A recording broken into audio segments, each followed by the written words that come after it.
Just bring you more on that breaking news on the investigation into the death of the Saudi journalist Jamal Khashoggi. Let's just go live to Istanbul and speak to our correspondent Mark Lowen. Mark, just give us more information on what the chief prosecutor in Istanbul has said.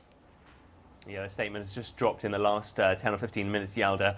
This is the first official confirmation from the Turkish authorities as to how Jamal Khashoggi was killed after entering the Saudi consulate some 4 weeks ago. The prosecutor says that as soon as he entered the building, virtually, he was strangled, and then afterwards his body was dismembered and disposed of. The prosecutor here in Istanbul saying it was a planned operation, and adding that in meetings with the Saudi chief prosecutor, who's been here in Turkey over the last 3 days, there have been no concrete results. The Turkish authorities have again pressed their case to demand to know where is the body.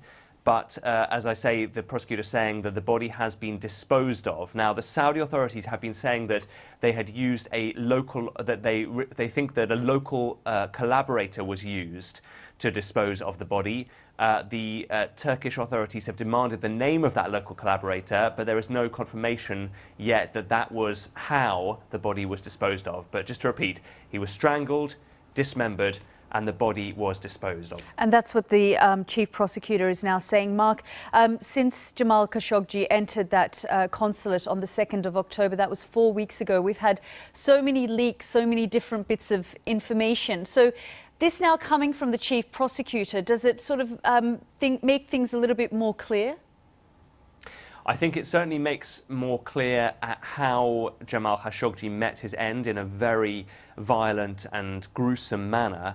But I think also the fact that the Turkish authorities have decided to disclose this officially is a sign of their frustration at a perceived lack of cooperation from the Saudi authorities, making clear that they know now the manner in which he died, that they feel that their investigation is firming up.